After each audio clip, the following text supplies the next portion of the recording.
If you've ever wanted to place one photo inside another in Photoshop, this tutorial will show you exactly how to do it step by step, whether you're creating a social media graphic, a mock-up, a thumbnail, or just trying to combine images for a design project. Photoshop gives you a few easy ways to get it done.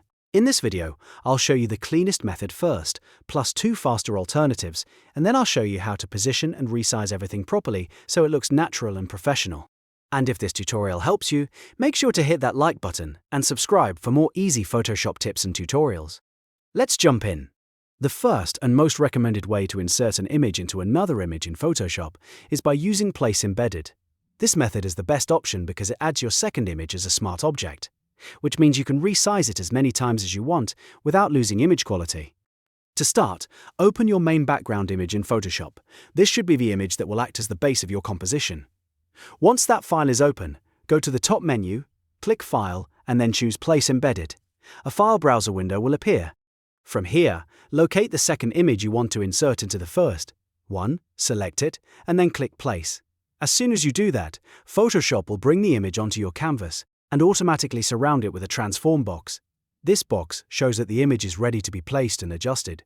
At this point, you can immediately resize or move it if needed, but if you're happy with the default position, simply press Enter on Windows or Return on Mac to place it into the document.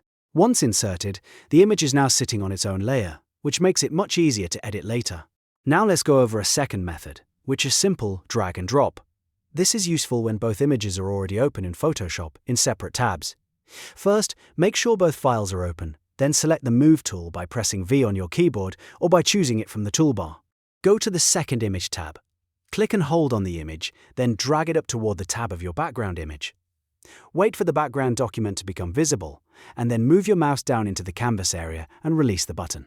Photoshop will drop the image into the first document as a new layer. This is a fast and convenient way to combine images when you don't want to use the menu. If you want an even more basic method, you can use copy and paste. Open both images in Photoshop, switch to the second image and press Ctrl+A on Windows or Command+A on Mac to select the entire image. Then press Ctrl+C on Windows or Command+C on Mac to copy it.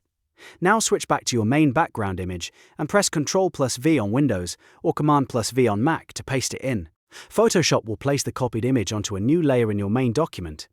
This method works well when you just need a quick transfer between files. Once the second image is inside the main document, the next step is to position and scale it so it fits your design properly.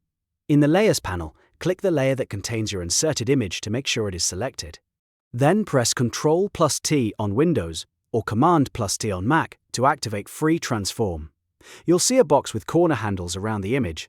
This is where the real adjustment begins. To make the inserted image smaller, click and drag any of the corner handles inward.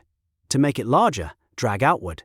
If you want to keep the proportions intact while resizing, always use the corner handles and avoid stretching the sides too much. If needed, you can also reposition the image by clicking inside the transform box and dragging it to a better location. This is especially helpful if you're placing a logo, a product shot, or a cutout inside a background scene. You can also rotate the inserted image if the composition needs it. To do that, move your cursor just outside one of the corner handles until you see a curved arrow icon. Then click and drag to rotate the image left or right. This is useful for matching the angle of other elements in the scene or creating a more dynamic layout. Take your time here and make small adjustments until the image feels balanced and natural inside the composition.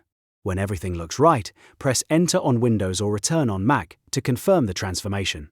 That final step locks in the size, rotation, and placement. At that point, your two images are successfully combined into one Photoshop document, and you can continue editing, adding masks, applying effects, or fine-tuning the design however you like. So that's how to insert an image into another image in Photoshop using 3 different methods, plus how to resize and position it the right way. If you want the cleanest and most flexible workflow, I recommend using Place Embedded. But if you need something faster, drag and drop or copy and paste can work perfectly well too.